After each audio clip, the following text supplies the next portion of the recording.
Splendid evening it is to viewers. Welcome to Equity News on Equity Access, your aerial perspective of stock market developments and of developments in the Zimbabwean economy. Thank you for joining us as we broadcast live from Hampton Studios. I'm Ibn Mabunda. Let's get started. Just in from a cabinet briefing, government calls on private sector and service providers to be quote and unquote considerate and humane in the manner that they peg their prices. Cabinet also noted that there has been a massive fall in the parallel markets. Government has made a part payment of 10 million United States dollars to South Africa's Eskom.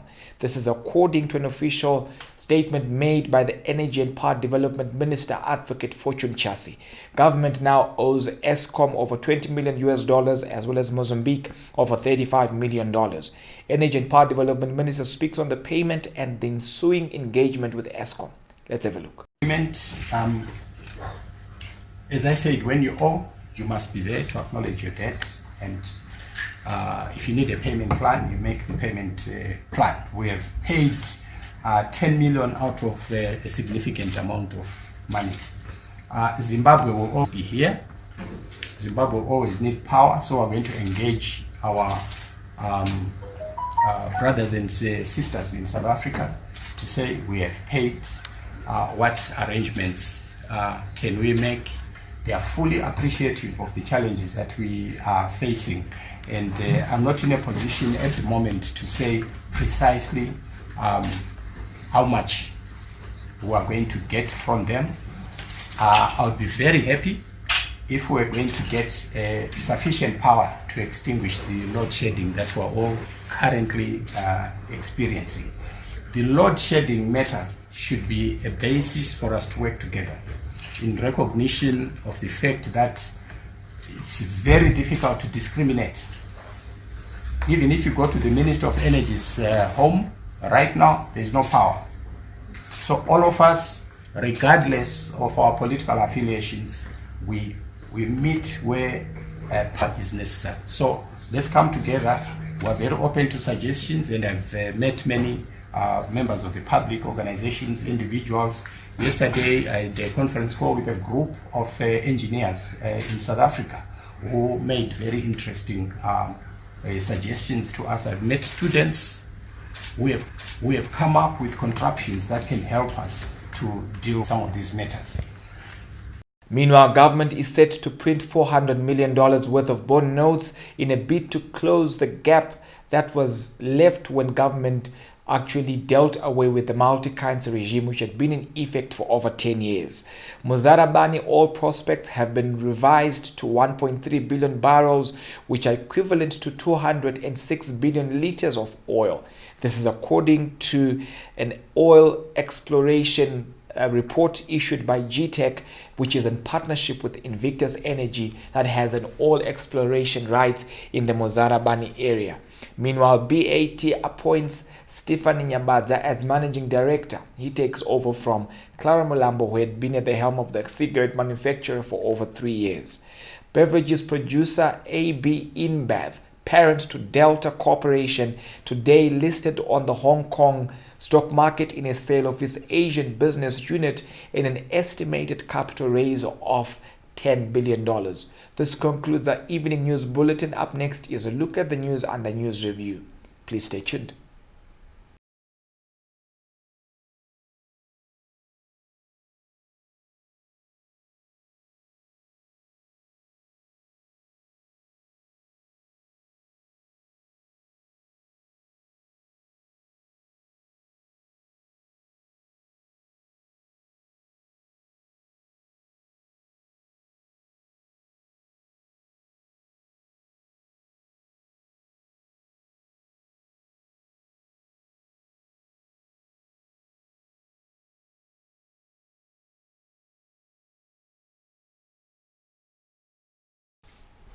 Welcome back, viewers. Welcome to our news review. Here with me is Tinashe Kaduo, our economist, and Ibn Mabunda, our anchor.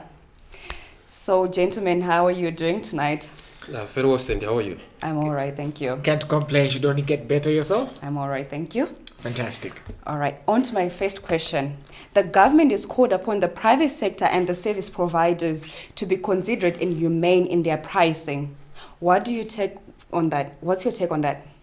First of all, if you look at in terms of our business perspective, I think one thing that we have to maybe take note of from that statement is I would want first of all, to correct the statement. If you say let them be human in the manner they peg their prices, it seems like when businesses are making their pricing decisions, there are certain variable they are chasing after, which is actually entirely wrong. When businesses are making their pricing decisions, they are not pegging those prices to anything. They look at the business environment, then they also look at their margins, and they also look at how they could fare in the current environment. So to say that when they are pegging, to me, that's entirely wrong, which I think the government sometimes it has, to correct that statement as well. But looking at, the concept where the government is coming in, we are looking at an economy which was, actually entirely, dollarized. Everyone was actually chasing after the dollar, so everyone was picking those prices to the dollar. But now there is no more dollar to talk about, so there is no more price pegging that we will be actually discussing about. It's now a proper market where there is now a bit of sanity, since we now have, a single currency. So I think businesses as well now, they need to adjust their pricing as well, considering that we are now using a bit of a weaker currency, where now they will be paying, their cost, their core cost, which is your labor, in terms of that weaker currency. Then also those that have got an import component in terms of their production process, I think those are now the businesses that they need now to see, the value they've gotten in terms of their exports vis-a-vis the interbank rate. But our pricing decisions, like now, we shouldn't, think of in terms of the US dollar component, because the US dollar is no longer a currency here, and the US dollar is now entirely a reserve currency. So I think that, change in behavior and change in attitude, and, to say to ourselves, yes, we are now, in a local currency environment, then we make our pricing decisions basing on that. I think that would be proper.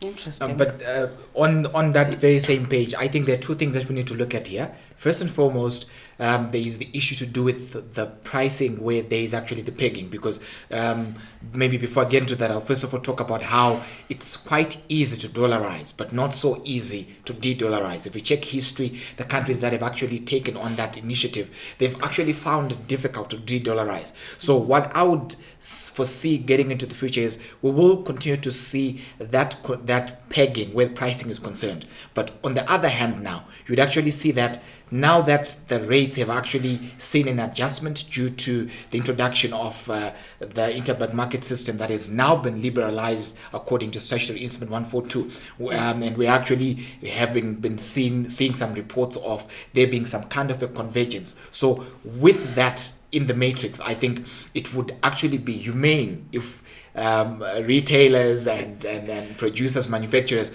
would actually readjust their pricing, reduce the prices a little bit in line with the adjustment that we've actually seen on the markets there. But to me, when you are making your pricing decisions, it's not the US dollar that you are chasing after. It's about your margins, and it's about the business environment. It's about the availability of your electricity. It's about the availability of your demand. So if the demand is there and your products are there, in terms of business, you would want to give the best to your clients. There is no one who would want to do what I can term like carnival pricing, where you want to reap the most you can get out of those clients. To me, businesses, they are responsible, and they do responsible pricing. When you are seeing those that the pricing that we have been seeing before, where a person was after the US dollar, it was because of those uncertainties in the market. Those uncertainties in the market, which were brought about by that dollarization and that carnage in terms of all those markets. But you do realize, Tinashe, that we also are dealing with issues to do with confidence. There's not as much confidence in the market. People are still trying to make head or tail of what statutory instrument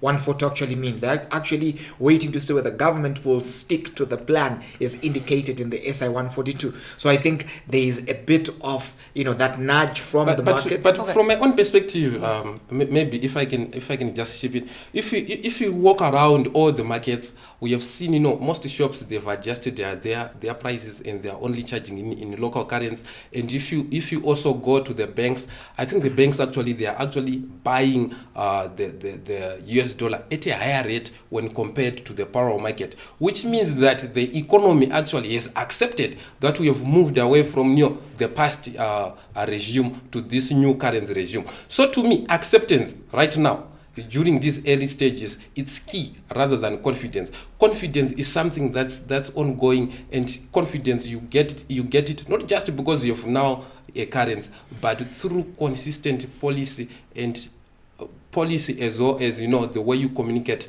with the citizens. All right, speaking of statutory instrument 142, the government is also printing $400 million in bonds, and they're saying they're doing this to help the situation and the SI 142.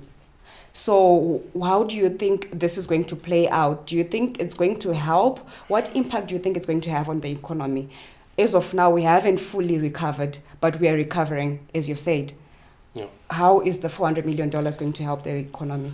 If you look at in terms of all the economies, how they work, most economies, that money in circulation, your paper currency and paper notes, sometimes it should be your 10% of your total deposits. Mm-hmm. So if you look at our deposits for Zim, they're around about 11 billion. Then we have bond notes and bond coins in circulation. They are around about 700 million. Mm-hmm. So if you add on that 400 million, it comes to 1.1 billion, mm-hmm. which is the 10% of 11 billion. The 11 billion being the total deposits are in the economy. The 10% itself, it's not a good like I can't say that's the best practice, but that's the internationally accepted benchmark that your currency in circulation should be 10% of your total deposits. But it depends depending on a country to country basis.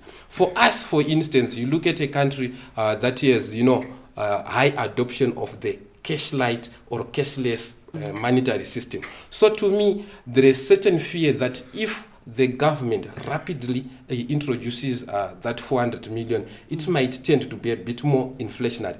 But if you look at what's happening at the banks, it means that there is a strong demand for paper currency. Why? We are seeing now banks, offering higher rate than the parallel market. Why? Because people, they are now paying, they are being compensated for the cost that they incur waiting in the queue and taking maybe about 3, 4, 5 days for you to withdraw at least $1,000, because most banks, they're giving a limit of $300. So if you go to a parallel market where you can get your 1,000 as cash, it means that you should get it at a lower rate.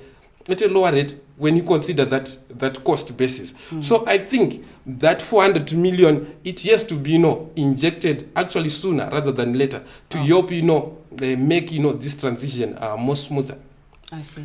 I would take that with a pinch of salt. I think it's necessary that we have liquidity on the markets. I think since we have taken a bold step to say we're introducing our own currency, so we need to live up to that, make sure that there's a liquidity on the market. However, government needs to proceed with caution. Would want to avoid a situation where we end up having too much money in circulation, and that would actually feed inflation. So if we introduce this money and see to it that we control the M3, which is our aggregate money supply, onto the markets, I think that would actually push the economy forward. Interesting. So much is going on with the government.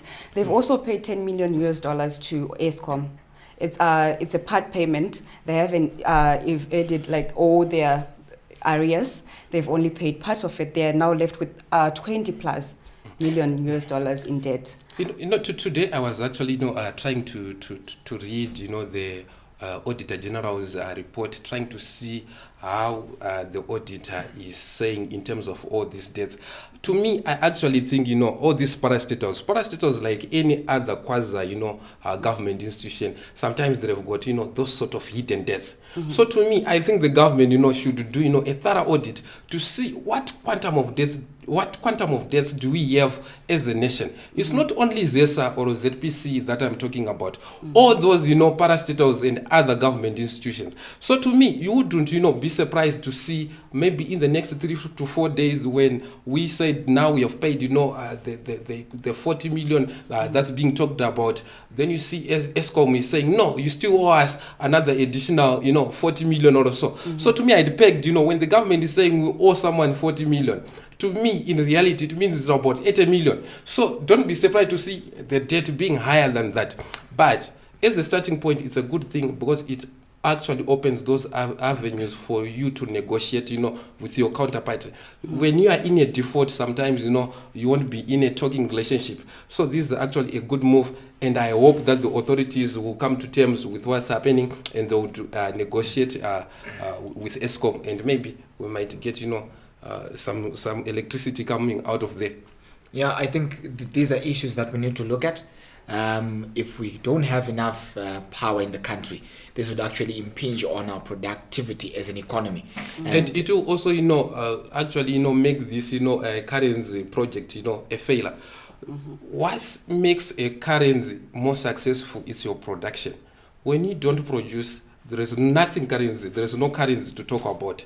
So it means that, those things, your electricity, your infrastructure, your water, if they are available, those are the things that attract business. Those are the things that attract capital. It's not money. It's not your Zim dollar, US dollar. That's attracts that. To me, I believe that productivity or production, it's currency neutral.